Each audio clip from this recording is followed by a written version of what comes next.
एक भक्त ने पूछा, बाबा मैं सब कुछ सही से करती हूं, रोज पूजा पाठ करती हूं, फिर भी घर में बरकत नहीं है, धन नहीं टिकता, सदस्य बीमार रहते हैं, तो आज इन्हीं सवाल का जवाब मिलेगा। घर के मंदिर में जलने वाले दीपक घंटी रोज धोने वालों गौर से सुन लो, वरना पूरा घर हो जाएगा बर्बाद। आप सभी का दिल से आत्मा की गहराइयों से स्वागत है। जीवन में चाहे कितनी भी मुश्किलें क्यों ना आए, एक चीज कभी मत भूलिए, पूजा मंदिर में रखी घंटी, देवी देवताओं की मूर्तियां और जलते दीपक के साथ कुछ गलतियां ऐसी होती हैं जो अगर हो गई तो किस्मत का पहिया उल्टा घूमने लगता है। ऐसा दुर्भाग्य आता है कि संभलना भी नामुमकिन हो जाता है। घर में बरकत रुक जाती है, खुशियां सूख जाती हैं और गरीबी ऐसे कदम जमा लेती है कि चाहकर भी हटती नहीं। हो सकता है आप भी अनजाने में वही गलतियां कर रहे हो, इसलिए पैसा पास टिकता नहीं, घर में अशांति रहती है और सफलता बस दूर से हाथ हिलाती है। हम बिना समझे जाने अनजाने कुछ ऐसा कर बैठते हैं जो हमारे भाग्य का दरवाजा बंद कर देता है, और जब सब हाथ से निकल जाता है तब हमारे पास रह जाता है सिर्फ पछतावा और ताने। लेकिन घबराइए मत, आज इस प्रवचन में हम आपको पूजा मंदिर से जुड़ी हुई रहस्यपूर्ण बातें बताएंगे, जिन्हें सुनकर आपका दिल खुद कहेगा, गुरुजी आपने तो मेरी सोई किस्मत जगा दी। तो इस प्रवचन को अंत तक देखना, क्योंकि ये सिर्फ जानकारी नहीं, ये आपकी जिंदगी बदलने की कुंजी है। बहुत से लोग पवित्र वस्तुओं को धर्म का प्रतीक मानकर मंदिर में रख लेते हैं, लेकिन वही सबसे बड़ी गलती कर बैठते हैं। आज हम आपको विस्तार से बताएंगे पूजा मंदिर में कौन सी चीजें रखना शुभ है और कौन सी अशुभ, दीपक कितने बजे जलाना चाहिए और जलाते समय कौन सा मंत्र बोलना चाहिए, घंटी कब बजानी है, सुबह या शाम, और कितनी बार, शंख कब और कैसे बजाना चाहिए, और बजाते समय किस मंत्र का जाप करना चाहिए, दीपक रोज धोना चाहिए या नहीं, मंदिर में कितनी मूर्तियां रखनी चाहिए और क्यों। ये 7-8 बातें छोटी लग सकती हैं, लेकिन इनका असर आपकी किस्मत पर सीधा पड़ता है। इस तरह की जानकारी आपको कहीं और नहीं मिलेगी, चाहे आप लाखों करोड़ों खर्च कर दें। हम अपने मन से कोई कहानी नहीं गढ़ते, ये सब ज्ञान है। ज्योतिष शास्त्र, धर्मशास्त्र और ऋषि मुनियों की वाणी से लिया हुआ, जिसे हम आपके लिए आसान भाषा में लेकर आते हैं। और हाँ, एक भक्त ने हमसे पूछा था, गुरुजी मैं रोज पूजा करता हूं लेकिन फल क्यों नहीं मिलता, उल्टा नुकसान ही हो जाता है। इस प्रवचन में मैं आपको इस रहस्य का भी जवाब दूंगा। पूजा हमारे जीवन का अभिन्न हिस्सा है। हर कोई किसी न किसी देवी देवता की आराधना करता है। कोई माँ दुर्गा के चरणों में शीश झुकाता है, तो कोई भगवान विष्णु के नाम का स्मरण करता है, और हाँ, उनकी पूजा का फल भी मिलता है। लेकिन क्या आप जानते हैं, छोटी छोटी अनजानी गलतियां ही उस फल को रोक देती हैं। ये गलतियां इतनी मामूली लगती है कि हम इन्हें नजरअंदाज कर देते हैं, लेकिन शास्त्रों में साफ लिखा है, पूजा में पूर्ण फल पाना है तो इन बातों का ध्यान रखना जरूरी है। आज हम बात करेंगे घर के मंदिर में दीपक और घंटी के सही उपयोग के बारे में। क्या दीपक को रोज धोना चाहिए या हफ्ते में 1-2 बार धातु का दिया हो तो कब और कैसे साफ करना चाहिए? मिट्टी के दीपक का सही समय और सही अवसर कौन से हैं? मंदिर में किस प्रकार की घंटी का उपयोग सबसे शुभ माना जाता है? घंटी कब बजानी है, कितनी बार बजानी, और क्या शाम की पूजा में घंटी बजाना उचित है? सबसे पहले बात करते हैं मिट्टी के दिए की। ये साधारण सा दिखने वाला दिया वास्तव में शुद्धता और पवित्रता का प्रतीक है। दिवाली हो, कोई धार्मिक पर्व हो या फिर कोई बड़ा अनुष्ठान, मिट्टी का दिया जलाने का अपना ही महत्व है। घर के मंदिर में या दरवाजे के पास जब इसे जलाया जाता है तो ऐसा लगता है मानो लक्ष्मी माता खुद आपके आंगन में प्रवेश कर रही हो। लेकिन ध्यान दीजिए, जब ये दिया मंदिर में रखा जाता है तो इसके नियम बदल जाते हैं। मिट्टी का दिया एक बार जलाने के बाद दोबारा मंदिर में नहीं रखना चाहिए। हर बार नया मिट्टी का दिया ही उपयोग करना शुभ माना गया है। ऐसा करने से वास्तु दोष दूर रहता है और घर में बरकत बनी रहती है। अब आगे इस प्रवचन में हम जानेंगे मंदिर की घंटी से जुड़े हुए रहस्य, जो शायद आपको पहले कभी नहीं बताए गए। अब आते हैं धातु के दियों पर। आपने देखा होगा कि लोग पीतल या तांबे के दिए इस्तेमाल करते हैं। ये न केवल सुंदर होते हैं बल्कि इनका धार्मिक महत्व भी अत्यंत गहरा है। लेकिन इन्हें सिर्फ जलाना काफी नहीं है, इनकी शुद्धि भी उतनी ही जरूरी है। इन्हें रोज धोकर खासकर गंगा जल से साफ करना चाहिए। गंगा जल से धोने पर दिया पवित्र हो जाता है और घर में सकारात्मक ऊर्जा चारों ओर फैल जाती है। अगर आप हफ्ते में केवल 1-2 बार इन्हें साफ करते हैं तो ये पूरी तरह से शुद्ध नहीं हो पाते, इसलिए इसे अपनी रोजाना की आदत बना ले। और अब आते हैं घर के मंदिर की घंटी पर। पीतल की घंटी की ध्वनि ऐसी होती है जो वातावरण की नकारात्मक ऊर्जा को तुरंत दूर कर देती है और सकारात्मकता का प्रवाह बढ़ा देती है। लेकिन इसे कभी भी दक्षिण दिशा में ना रखें, यह अशुभ माना जाता है। घंटी को हमेशा पूजा स्थल के पास या मंदिर के प्रवेश द्वार पर रखें। सबसे शुभ घंटी वह होती है जिस पर गरुड़ की नक्काशी हो, इसे गरुड़ घंटी कहते हैं और इसे अत्यंत पवित्र व फलदायक माना गया है। अब सवाल आता है, घंटी कितनी बार बजानी चाहिए? भोग लगाते समय घंटी को 5 बार बजाएं। ऐसा करने से भगवान भोग को जल्दी स्वीकार करते हैं।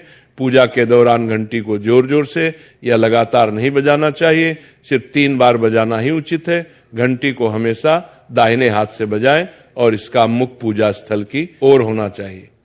याद रखिए, घंटी को सुबह की पूजा में ही बजाना शुभ माना गया है। शाम की पूजा में घंटी बजाने से बचना चाहिए क्योंकि शास्त्रों में इसे उचित नहीं माना गया है। इन नियमों का पालन करने से आपका पूजा पाठ कई गुना अधिक फलदायक और प्रभावी हो जाएगा।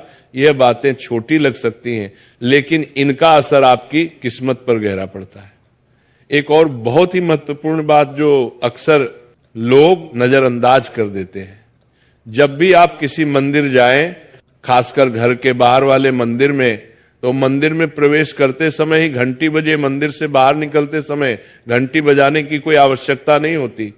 जब आप घंटी बजाते हैं तो ये सिर्फ आवाज नहीं होती, ये भगवान को दिया गया संकेत होता है, प्रभु मैं आपके द्वार पर आ चुका हूं, आपकी शरण में हूं। एक बार घंटी बजाने का मतलब है कि आपने भगवान के दरबार में प्रवेश कर लिया है और पूजा आरंभ कर रहे हैं। 2 बार घंटी बजाने का अर्थ है कि आप अपनी प्रार्थना, अपने मन की बात सीधे भगवान के समक्ष रख रहे हैं। अब हम आपको कुछ ऐसी बातें बताने जा रहे हैं जिन्हें शायद आपको कोई ना बताए, इसलिए इन बातों को ध्यान से सुनिए क्योंकि ये आपके पूजा पाठ को और भी अधिक फलदायी बना सकती है। अब आइए जानते हैं पूजा मंदिर के कुछ आवश्यक नियम। पूजा करते समय आपका मुख हमेशा पूर्व दिशा की ओर होना चाहिए। यह दिशा सबसे शुभ मानी जाती है क्योंकि यहां से सूरज की पहली किरण आती है जो सकारात्मक ऊर्जा से भरी होती है। पश्चिम की ओर मुख करके भी पूजा की जा सकती है, लेकिन पूर्व दिशा का लाभ कई गुना अधिक है। घर की सीढ़ियों के पास पूजा घर बनाना अशुभ माना गया है क्योंकि वहां नकारात्मक ऊर्जा का प्रवाह अधिक होता है। भगवान का आसन हमेशा आपके आसन से ऊंचा होना चाहिए, कम से कम 10 इंच ऊंचा। भगवान की प्रतिमा को सीधे जमीन पर रखना अशुभ माना जाता है। ऊंचा आसन पूजा स्थल में सकारात्मकता और ऊर्जावान माहौल बनाए रखता है। पूजा करते समय हमेशा चटाई या आसन पर बैठे। ये न केवल आरामदायक है बल्कि ध्यान और श्रद्धा को भी स्थिर रखता है। ध्यान दें कि आपका आसन भगवान के आसन से ऊंचा ना हो, इससे भगवान के प्रति आदर और विनम्रता बनी रहती है। अगली बात बेहद जरूरी है, पूजा घर में कभी भी सड़े, बासी या मुरझाए हुए फूल न रखें। मुरझाए फूल पूजा में अशुभ माने जाते हैं क्योंकि वे नकारात्मक ऊर्जा को बढ़ाते हैं। हमेशा ताजे, सुगंधित और खिले हुए फूल ही भगवान को अर्पित करें। जब फूल मुरझा जाएं या काले पड़ जाएं तो उन्हें सम्मान पूर्वक मिट्टी में दबा दें। इससे नकारात्मक ऊर्जा दूर होती है और आपके घर में पवित्रता बनी रहती है। एक और महत्वपूर्ण नियम, जिस कमरे में आप सोते हैं उसमें घर का मंदिर नहीं बनाना चाहिए। यदि परिस्थिति के कारण आपको अपने सोने के कमरे में ही मंदिर रखना पड़े तो रात को मंदिर को ढक दें या उस पर पर्दा डाल दें। इससे रात के समय मंदिर से निकलने वाली ऊर्जा आपके विश्राम को प्रभावित नहीं करेगी। ऐसा करने से घर में शांति और आपकी पूजा में एकाग्रता बनी रहती है। अब एक और विशेष बात, कभी भी काले कपड़े पहनकर पूजा न करें। सनातन परंपरा में माना जाता है कि काले वस्त्र मन में भारीपन और नकारात्मक भाव लाते हैं जो पूजा की ऊर्जा को कमजोर कर देते हैं। हमेशा शुभ और हल्के रंग के वस्त्र पहने ताकि मन में शांति, पवित्रता और सकारात्मकता बनी रहे। चलिए अब जानते हैं घर के पूजा मंदिर में किन चीजों को नहीं रखना चाहिए। किसी भी देवी देवता की एक ही तस्वीर या मूर्ति रखें। एक से अधिक तस्वीरें ऊर्जा का संतुलन बिगाड़ सकती हैं और पूजा का प्रभाव कम कर सकती हैं। एक ही रूप को स्थान दें ताकि भगवान की ऊर्जा पूरे मन से आपके जीवन में प्रवाहित हो। घर में शिवलिंग रखना अत्यंत पवित्र माना जाता है, लेकिन इसे सही दिशा में रखें। हमेशा उत्तर या पूर्व दिशा में रखें और स्वच्छ स्थान पर ही स्थापना करें। इसे शोरगुल या गंदे स्थान पर कभी ना रखें। भगवान की टूटी हुई मूर्तियां या फटी तस्वीरें पूजा स्थान से तुरंत हटा दें। टूटी मूर्ति पवित्रता को कम करती है और सकारात्मक ऊर्जा के प्रवाह में बाधा डालती है। इसे शास्त्र सम्मत तरीके से त्याग दें। शंख भगवान की कृपा का प्रतीक है। गोमती चक्र से घर में समृद्धि आती है और जल से वातावरण शुद्ध होता है। जल को रोज बदलें और इन पवित्र वस्तुओं को हमेशा साफ रखें। रोज पूजा स्थल की सफाई करें। गंदगी से नकारात्मक ऊर्जा आती है और ध्यान भंग होता है। स्थान को सुंदर, सुव्यवस्थित और सुगंधित रखें ताकि मन सहज रूप से भगवान में लग सके। अब आइए जानें कि हमारे घर के पूजा मंदिर से जुड़े कुछ ऐसे नियम जिन्हें मानना बेहद जरूरी है।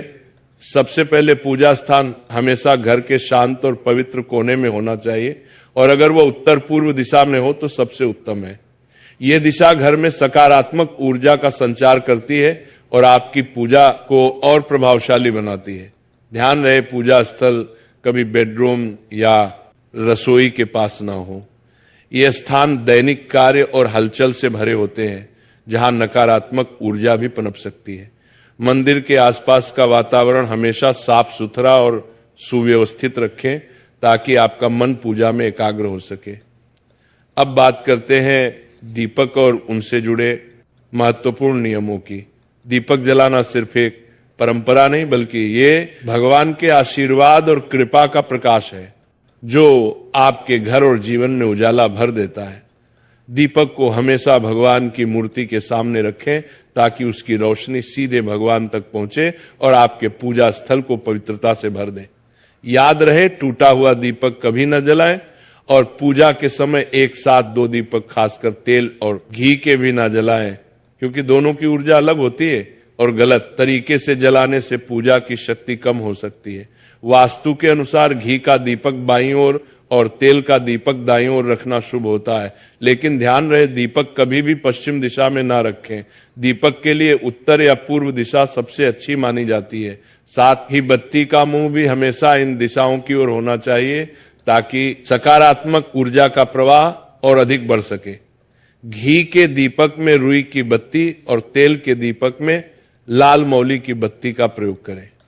रुई की बत्ती से प्रकाश स्थिर और शुद्ध होता है जबकि लाल मौली वाले बत्ती से वातावरण में शुभ ऊर्जा का संचार होता है।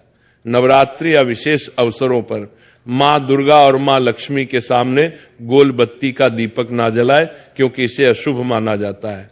और एक नियम याद रखें, घी का दीपक जलाने के तुरंत बाद तेल का दीपक ना जलाएं। इनके बीच थोड़ा अंतर रखें ताकि वातावरण में संतुलन और पवित्रता बनी रहे। इन छोटे छोटे नियमों का पालन न सिर्फ आपके घर में शांति और समृद्धि बनाए रखेगा बल्कि आपकी पूजा को भी अधिक फलदायी बना देगा। अब 6वीं बात ध्यान से सुनिए। दीपक हमेशा उसी समय जलाना चाहिए जब भगवान जाग रहे हों। जैसे सुबह के शांत और पवित्र समय में जब पहली किरणें धरती को छूती हैं उस समय पूजा करते हुए दीपक जलाएं। फिर शाम को आरती के समय जब दिन की थकान ढल रही हो और वातावरण शांत हो रहा हो उस समय का दीपक वातावरण को और भी पवित्र कर देता है। ये दोनों समय सिर्फ पूजा के लिए ही नहीं बल्कि ध्यान और आत्मिक ऊर्जा को महसूस करने के लिए भी सर्वश्रेष्ठ होते हैं। इन पलों में दीपक जलाने से घर में सकारात्मक ऊर्जा का प्रवाह बढ़ता है और आपका मन भी निर्मल होता है। 7वीं बात, दीपक जलाना केवल धार्मिक नियम नहीं है, वास्तुशास्त्र और ज्योतिष शास्त्र में भी इसका गहरा महत्व बताया गया है। दीपक जलाने से न केवल घर में सकारात्मक ऊर्जा का संचार होता है बल्कि हमारे जीवन के 7 चक्रों को संतुलित करता है। यह नकारात्मकता को दूर करके वातावरण को शुद्ध करता है और आपके मन को शांति प्रदान करता है। दीपक की हल्की स्थिर लौ मानो भगवान का आशीर्वाद आपके जीवन को रोशन कर रही हो। इसीलिए जब भी आप दीपक जलाएं, ऊपर बताए गए सभी नियमों का पालन जरूर करें। यही नियम आपके जीवन में भगवान की कृपा को स्थायी बनाएंगे और घर में सकारात्मकता का प्रवाह निरंतर बनाए रखेंगे।